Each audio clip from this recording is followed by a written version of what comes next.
The trends look the same across these three separate studies. The peak of woke and the political peaks are not necessarily the same as the gender and sexuality peaks. They're not the same thing. There's quite a bit of independence between these trends. That is a peak in 2023 of what you might call non-conforming sexual orientations, that is neither heterosexual nor gay or lesbian. So one of the other categories, which could be bisexual, but equally could be queer, questioning, pansexual, asexual, demisexual, one of these other categories. The choosing of those kinds of non-conforming categories has declined. The pandemic led to a rise in mental illness in the entire young population. I suspect if we had data for 2021, it might even be worse. Hello and welcome back to UnHerd. Big trends such as social changes, changes in demography, sexuality, mood, the kinds of things we write about and think about a lot are quite hard to track, and a lot of people write about them with great conviction without much data. Professor Eric Kaufmann from the University of Buckingham, the director of their Centre for Heterodox Social Science, takes a different approach, which is he likes to look underneath at actual data, actual evidence, and see if we can glean any confident conclusions about how our society is changing. Yesterday at UnHerd, we published an article by Professor Eric Kaufmann about trans and non-binary and non-traditional sexual and gender identities changing. And they were changing, it appears from his data, in a bit of a surprising direction, because it appears that in the last couple of years, they're actually on the downslope. They are becoming less common among cohorts at universities and possibly even schools. It's been quite controversial. It's generated a lot of heat and hopefully some light. We thought we would get him in the studio to go through them with us. Welcome to UnHerd. Freddie, great to be here as always. So I have your report, and if it's okay, I thought we'd just start by laying out what you think the findings are. So we're looking at basically survey data. So for those skeptical members of our audience, just tell us which surveys you're looking at and are they legit? Yeah, I mean, I think what's really interesting here is the Foundation for Individual Rights and Expression runs an annual student survey, which in its last wave sampled 68,000 undergraduate students across something like 250 American universities. They've been running these surveys since 2020, when they had 20,000, but it's been over 50,000 for the last three waves. What that enormous size does is it removes a lot of the statistical noise and allows us to look at trends over time. They've been asking about just simple demographic tick box questions about what gender are you, and also sexuality for this entire time. So what we're able to look at is the trend over the period 2020 to 2025 in this massive data set, which is, because it's massive, going to be a lot more powerful statistically, as opposed to, hey, I heard somebody say to me that the vibe in their classroom has changed. You know, instead of that kind of anecdotal evidence, which could just be a blip, I think this gives us a really firm foundation for making some of these claims. In addition, I've also looked at some smaller surveys, one of which is taken at an elite private school called Andover Phillips Academy near Boston. The reason that's an interesting survey is, first of all, it's an elite prep school, but more than that, they typically get upwards of 3/4 of the student body replying. Right. So where most surveys are under 10% of the target population, that would be most of the student body. So we've been tracking that over time. And then also the Brown University student newspaper. That's another liberal Ivy League college. Right, another liberal Ivy League university. So what we've been able to look and see is that the trends look the same across these three separate studies, some of which are massive, others of which get a very large share of the target pool. And they are telling us a similar story, which is a rise and a fall. Rise in non-binary identification, so neither male nor female, so that's agender, genderqueer, questioning, other, that kind of answer. It rose to a peak in 2023 and it's halved since 2023. It's halved. So we've gone from, in the FIRE data, about 7% to below 4%, and in the Brown data from 5% to about 2.5%. Let's have a look at that. Yeah. If you're listening on the podcast, I will tell you what we're looking at.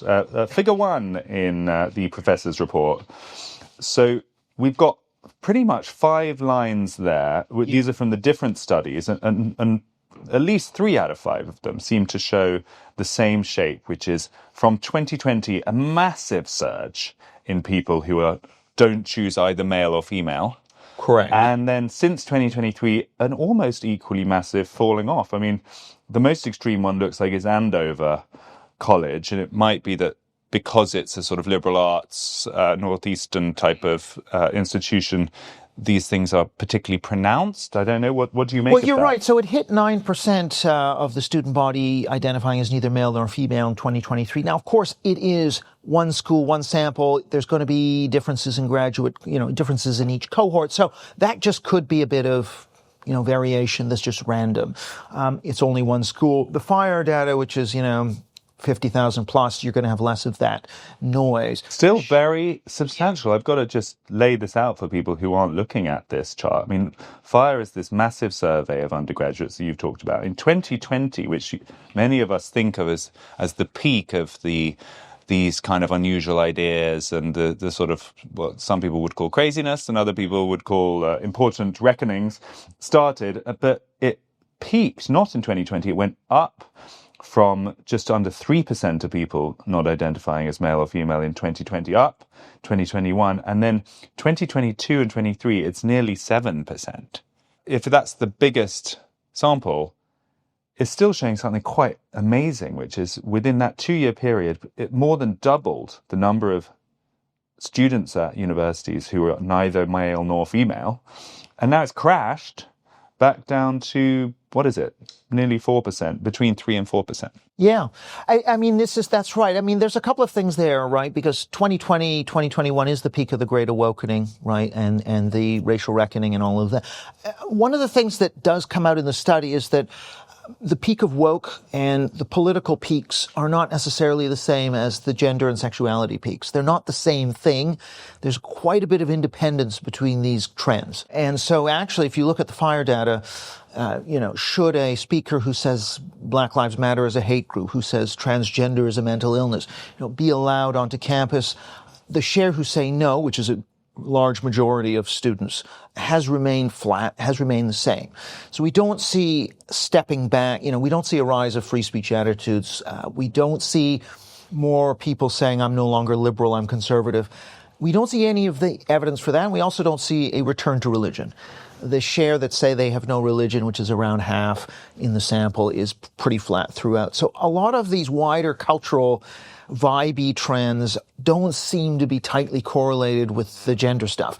What is correlated is the sexuality and the gender. Those two things seem to move together. So that is also really interesting because there's a lot of talk about this vibe shift. Right. And not only because President Trump is there, but there's a general sense that, I would say every month or so you read an article saying the youth has turned its back on woke. Woke is dead. But actually what you're seeing in the data is that on those key issues like cancel culture, this supposed religious revival that, again, we get a lot of anecdotal evidence about full churches and the like. You're not seeing that, at least among the student cohort in the US. And they're not saying they're more conservative either. So the only thing you're really observing a shift in is how they identify in terms of gender and sexuality. Yeah, I would say there's one other indicator that has changed, which is mental health. So the mental health question has been asked on FIRE. I have to give credit to myself for actually suggesting that to them. But from 2023 to 2025, so we have 3 years of data, and we can see that anxiety and depression levels have declined quite substantially in that period. And actually, in the statistical analysis, that is connected to the change in gender identity and sexuality to some extent. Right. It's not a complete... I think we should definitely come back to that when we try and explain this, because that does look like a very interesting correlation. Before we move ahead, I think it's important to throw this challenge at you, which has been talked about a lot on social media, of the 20 million plus impressions that your series of charts got in the last 24 hours. Quite a few were people saying, well, Eric Kaufmann says this means that trans in some way was just a temporary social contagion, a fashion, and it's already ebbing away. But could it not be, in a way, the opposite, that people are now so convinced of their new trans identity, that they don't choose trans or non-binary as an option. They just say, I am male or I am female. And so that could explain some of this change. Yeah, I think what I'm hoping to do is spur a debate here, right? I think these data are quite convincing because this was the debate. Some people were saying, oh, well, a trans person wouldn't tick neither male nor female. My view is, in fact, they probably would. A lot of the people who would identify that way would, or at the very least, this is a kind of gateway towards identifying differently from your birth sex, is to say, well, I don't feel fully male, I don't feel fully female, and then maybe that person would go on to say, no, I even though I was born a male, now I'm really a woman. Okay, that may be the case, but the fact there are fewer people on the gateway, I think, is significant. And this is even apart from the question of what a trans person actually would tick. And I'm not as convinced by the argument that a trans person would definitely tick male or female rather than, gender queer or other or one of these other categories. That's where I think more of them would go. I suppose also the sheer size of the shift. I mean, if we take the largest survey, which is the FIRE one, having moved from around about 7% neither male nor female to 3.5% halved, it cannot be possible that all of those 3.5% of all of the students in the country are now suddenly so trans that they pick the opposite gender with complete confidence. That stretches the bounds of plausibility. So even if a small subset is explained by that and the change is slightly less dramatic, you're thinking it is probably still a genuine societal shift. I think so. I'm now, and of course, we need to bear in mind that a lot of the people that are ticking these boxes probably are living a reasonably conforming existence. They're not necessarily living radically different trans lives. But so I think in terms of the pool of potential people who could go the full distance towards transitioning, it's a good indicator. So the pool is shrinking. Now, maybe the hardcore is not shrinking. Maybe the hardcore who want to get the surgery and do the puberty, all of that stuff, maybe that isn't shrinking. I don't know. I would suspect that if the pool is shrinking, the hardcore has got to be affected to some degree. It's also reinforced by some of the other findings that you have in this report. So if you're skeptical so far, a viewer or listener, continue with us as we go through Eric's report, because you move beyond just identification and gender through to sexual orientation. And there, once again, you're seeing a similar pattern. Figure 3 here in your report looks at the same college, Andover Phillips, this liberal arts college. The percentage identifying as heterosexual was 80% consistently prior to 2020, and then started dipping all the way down to 2022, where it was just over 60%, 64% saying they were heterosexual, and suddenly lots of other people, the remaining 36%, were choosing some other option, including bisexual, homosexual, or other. That is now returning to normal, quote unquote, again. I mean, we're seeing in 2025, you've got fresh data for this, that is right back up at 73 or 74%, almost where it was before what you term the Great Awakening. Now, that's completely unconnected to the trans question, but it does seem to show a similar pattern. Yeah, and it's worth saying that the people who don't tick a male or a female, so they take, let's say, agender or genderqueer, one of these options, they will separately answer the sexual orientation question. And they will tend to answer neither, they will tend to pick not heterosexual, very often not even homosexual, but one of the other, pansexual, some of the other categories, questioning other, etc.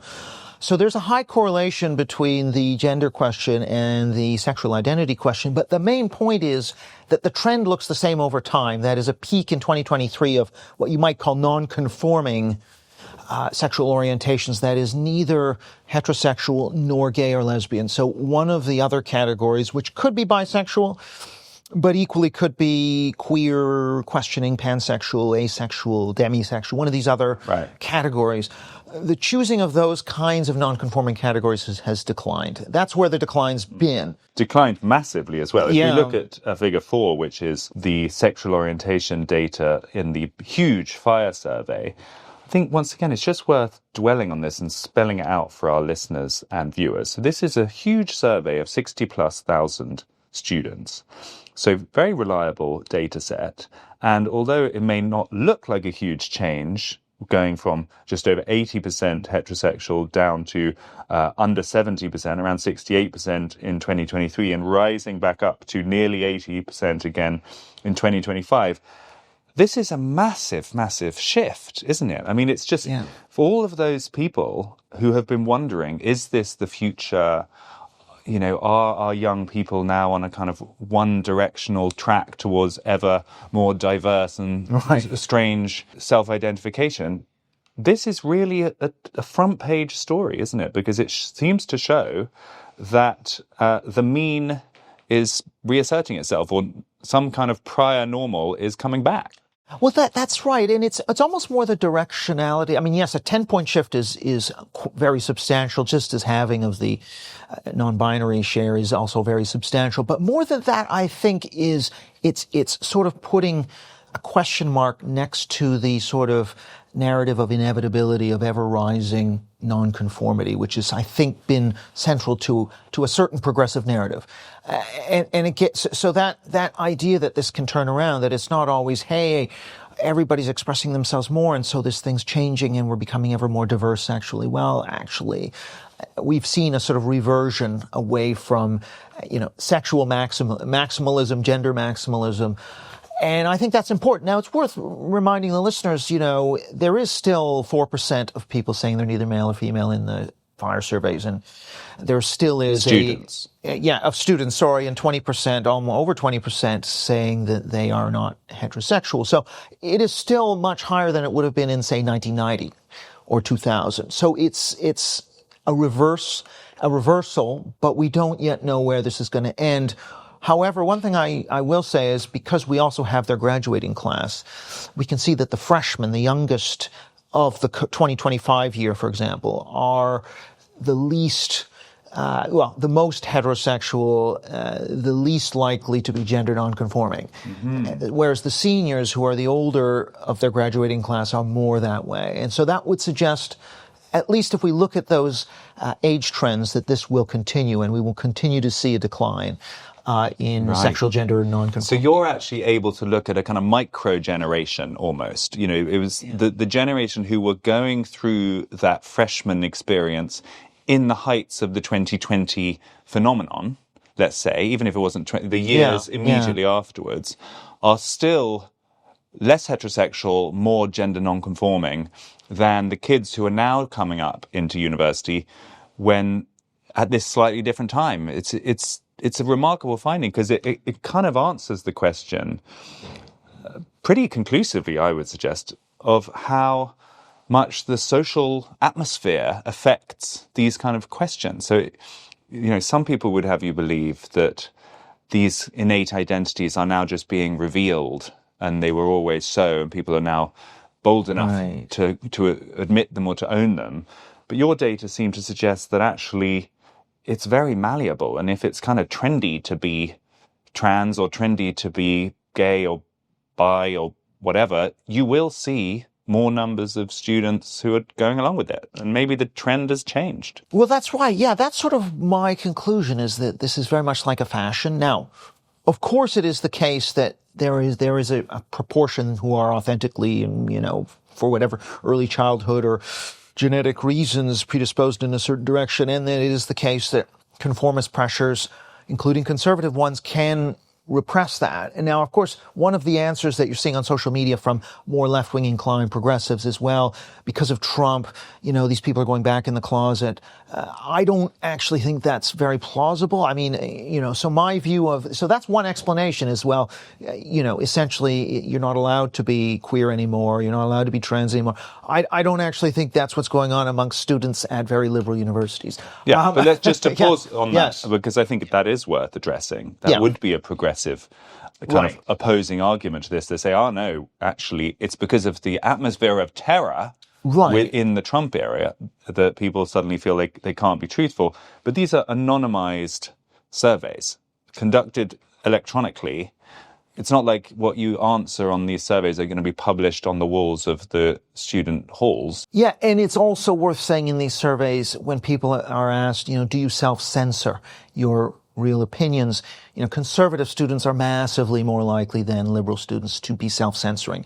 So it's just, in my view, not plausible that the direction of social conformity is towards conservatism in these universities. Okay, so alongside all of this information about gender identity and sexuality, you've also been looking at these mental health questions that we touched on earlier. What are you finding? Well, the first finding is that anxiety and depression, people who say they are anxious or depressed most of the time or all of the time, which is a surprisingly high number in the student data, has been falling over the last 3 years that we've measured this. And when you run the models trying to predict the change in gender identity or sexual orientation, particularly bisexual or queer, it is a significant predictor, and it affects the strength of the overtime trend. So it is telling us that part of the overtime trend does have to do with improving mental health. So that is part of the explanation for the decline in nonconformity in gender and sexual identity. So your analysis then is kind of correlation or causation. You're thinking that because people are feeling less anxious, fewer of them are turning to sort of sexual or gender answers to that anxiety. Is that the way round? Or, I mean, I suppose you could think of it in the other way, that if larger numbers of people are undergoing difficult experiences to do with their gender or sexuality, they may well be feeling anxious at the same time. And which way round does it go? Well, we can't sort that out definitively here, and both are plausible. I mean, the one thing I would say is that, the pandemic led to a rise in mental illness in the entire young population. Post-pandemic, that definitely came down. And it came down in all groups, and it did come down also in LGBT, for example. And the FIRE data show it came down also in non-binary. So we cannot say that the improving mental health is because of changing gender or sexuality. And that is not plausible. A portion of it, yes, but it's not plausible. I think that's what that kind of leads me to is the mental health peak was 2022, was the peak of the worst mental health post-pandemic, whereas the gender and sexual non-conforming peak was a year later, 2023. So I think there's a certain amount of independence of these two forces, and I'm not. So that's why I kind of cautious. I sort of say it's part of the answer, but it is very far from the whole answer. Let's actually just look at some of those numbers. And I'm really glad you mentioned the word pandemic. Another word we could use is lockdowns. This is something we were talking a lot about at the time. And a large portion of this could be explained by that, couldn't it? I mean, what you're describing is a massive societal upheaval from the years 2020 onwards that is now beginning to heal and correct itself. And every single one of these data points massively jumped up in the pandemic years. And these are times where people weren't able to go and have a normal university experience or a school experience. They were cooped up in their houses, often, far beyond the age when they should only be seeing their parents, and sitting on social media and having very distorted and strange experiences. No wonder it led to all sorts of strange outcomes. I mean, do you have any data on that? Do you think I'm overclaiming because I have a kind of personal obsession with lockdown? I can see that's what someone was saying in the comments, but it just feels like that needs to be part of this conversation. Oh, I think you're right. And you looking at that CDC chart, I mean, it's pretty obvious that the lockdown worsened mental health among young people. Yeah, I don't think that's a controversial position anywhere really in academia even. Just to describe that for people who can't see it, this is the percent of US high school students feeling persistently sad or hopeless. And this data goes all the way back to 2004. And so it is gradually increasing in the years 2004 to 2019. So it's not flat, but there is a massive jump between 2019 and 2021 for all of those different groups. And it is interesting to note that although each of the groups are changing in a similar shape, you can observe differences there. So the LGBT group is massively more sad or hopeless during those difficult years, as I suppose could be understandable, than other groups. Females or girl students are much more likely to be sad or hopeless than male students. White and black, there's not such a big distinction. It's not such a racial distinction, but it reinforces both of those things, which is that mental health and non-traditional sexuality often, probably in both directions, do seem to go together, and lockdown, or at least that very strange year 2020, 2021, massively made things worse. Poor mental health and being a gender or sexual minority, that's heavily correlated at the individual level and has been for quite a while. But I think what's interesting here is we have what you almost might call a natural experiment of the pandemic, which worsens everybody's mental health. One of the hypotheses is, well, if mental health was causing gender and sexual nonconformity, we should see a peak of sexual and gender nonconformity in 2021, for example. We don't see it till 2023.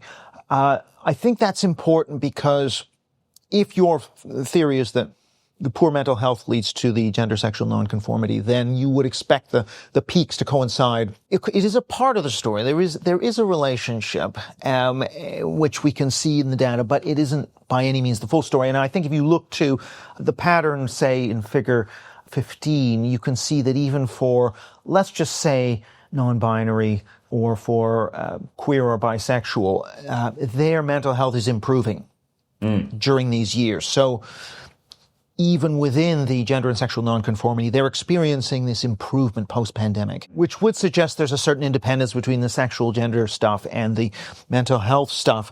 Let's just lay out as our final little bit of data deep dive here. Let's lay out those numbers because, again, it's interesting and I haven't seen it laid out like this before. So these are, it's a chart showing the different groups: bisexual, queer, heterosexual, non-binary. There's also some other groups there, but let's focus on those. And it shows that the non-binary group has the highest degree of anxiety and depression. In the peak in 2023, it was nearly 60% of people who identify as non-binary also described themselves as anxious or depressed. That number has now come down to beneath 50%, maybe 47 or 48%, which is good news, I guess. I mean, it still seems horribly high, but the trend is good.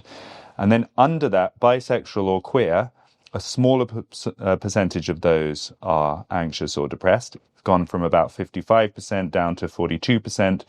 And then heterosexuals are way, way less anxious or depressed. The peak was in 2023, around 36% of them, and that has gone down to 25% or thereabouts now. I mean, we're always looking for good news stories. Right. I often end an interview by saying, and what's the good news we can end on? I guess this is good news because it means that the direction of travel is good. It still seems horrifyingly high, though, doesn't it? 25% of heterosexuals and nearly 50% of non-binary people feeling anxious or depressed most of the time. Most or all of the time, yeah. Yeah, so there is still a big mental health problem, but at least it's not where it was in 2023. I suspect if we had data for 2021, it might even be worse. So part of the story here is that improving mental health climate seems to be having some effect on choices around gender and sexual orientation. It's worth saying, too, we don't know what the future holds, and the level of gender and sexual nonconformity is still pretty high. So if you take that queer bisexual share of the student population, and I don't have the figures right in front of me, but I think it's at least in the 20s, it's still quite a large number. So I think people should bear this in mind. We haven't suddenly reversed back to the 1950s. No, or even the 1980s or 90s. Right. And one of the questions will be, is that where we're going? Are we going back to even 2000, even 2010? Or are we, in fact, going to settle into a place that's somewhere between 2000 and 2023, right? So that, friends, if you are still with us, was the data bit. Let's now get into the speculation bit, because that's where we can really kind of let rip. Why do you think this is happening? We've talked about the potential for improving mental health to be part of the explanation. Could it be also the effect of this so-called vibe shift? I mean, I can't count the number of articles that I have seen claiming that it's not even just Donald Trump, because the same is true in many countries here in Europe, that somehow the vibe has shifted and the kind of woke end of the ideological spectrum no longer has the energy, and young people are more interested by different ways of thinking. Is there any evidence for that? And do you think the vibe shift is real? I think the vibe shift is real.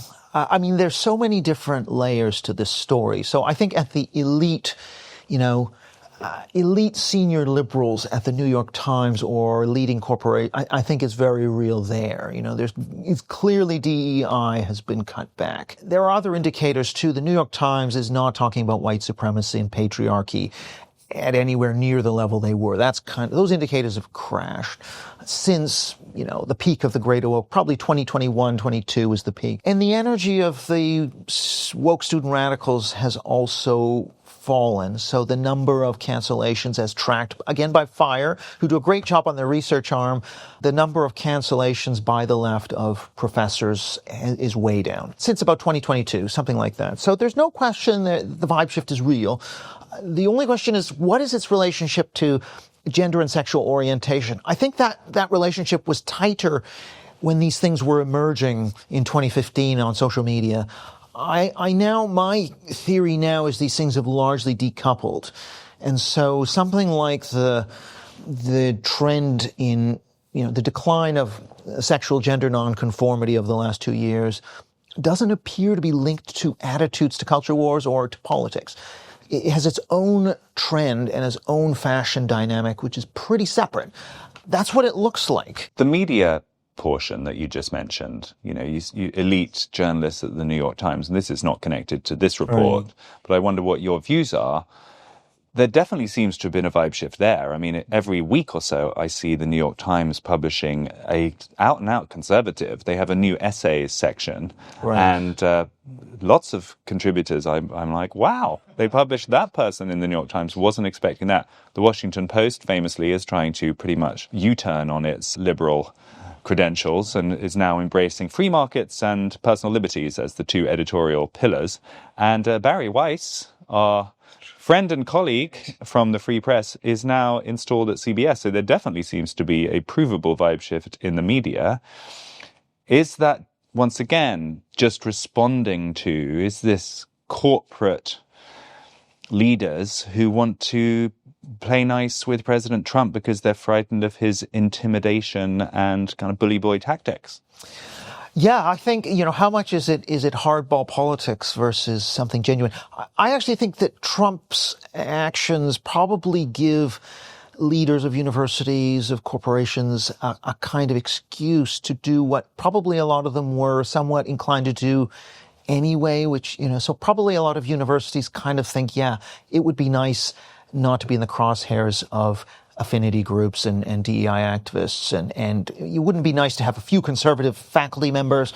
So I think it's a permission structure has been created that's why you now have 150 universities saying they're politically neutral. Mandatory diversity statements are more or less being wiped out. So there's no question I think Trump did something there, and also maybe in the corporate world where the pressures, you can't get a government contract if you're doing DEI and all this sort of stuff, probably helped to pull a few Jenga blocks out of this ecosystem of conformity to ESG. Right. So in other words, the intimidation goes both ways. Yeah. If you are a progressive watching this and you think, well, that's because Trump is being intimidating and silencing people and forcing them to change. The opposite story has truth to it, which is that there was intimidation going on, often from the younger ranks of these organizations, often through intimidation on social media, that were forcing leaders of organizations, including universities, media, corporations, to toe the woke line. And actually to have Donald Trump there with his opposite incentive structure allows them to overrule their own staffs, that something like that is also going on. Yeah, whereas they would have, the president of the university would have been crucified in the town hall meeting. And now he'd say, well, my heart is with you, but if we don't, we're going to get sued or we're going to have to lose all our research money, so we have to do this. Secretly, the guy might actually say, yeah, I'd like to do that. Do you have personal experience of this? Because you've just set up this institute. It's called the Right. Center for Heterodox Social Science. You've been saying kind of unpopular or heterodox things for years and making observations. Do you feel that the atmosphere is different, and people who formerly would have said to you secretly, I kind of agree with what you're saying and what you're doing, but I couldn't say so publicly, do you feel that has changed and they're able to, are you getting more kind of mainstream acceptance? I think the answer, unfortunately, outside the U.S., I don't think the answer is no. I mean, now, Buckingham is, of course, it was founded kind of by Thatcher. It has a very different tradition from other UK universities. So it was never an issue there. But my sense, the countries I know best, Canada, where I'm from, and Britain, is there's been almost no change. Now, Britain has the Higher Education Freedom of Speech Act, which actually, led to, Sussex being fined for the Kathleen Stock stuff. And so there's no question that that legislation has made some difference. But in terms of, you look at Oxford University's new VC, she's as woke as they come. There's not been anything like the move to political neutrality, the attempt by even the Princetons and Yales and Harvards to say, well, we want to have some of these schools of civic thought that have non-progressive. I mean, none of that is happening outside the U.S. So without the pressure from the executive, nothing happens, certainly in higher education. Media, of course, is more connected to the mass market, and I think there you're seeing more of this, but not in the institutions. So woke is not dead. No. There are some indications, certainly in the U.S., DEI earnings calls and all kinds of things. There's a lot of indicators in the U.S., but outside the U.S., very little. It's also worth saying that certain attitudes that we track in the social surveys, support for affirmative action, for example, amongst white liberals, rose in the Great Awakening and has not gone back down again. So some of these indicators show an enduring, and also with the student data. I mean, the student data on, free speech is pretty grim reading for people like us. There does not seem to be any improvement in free speech attitudes in these surveys. So it's a mixed picture when it comes to the vibe shift, I'm afraid. Eric, thank you so much for joining us and telling us about that. Thanks, Freddie. It's been a pleasure. So there you have it. Woke is not dead. The multi-pronged beast that was unleashed in 2020 and 2021 is still alive and kicking. Apparently in Europe and outside America, it's as strong as ever in the academy.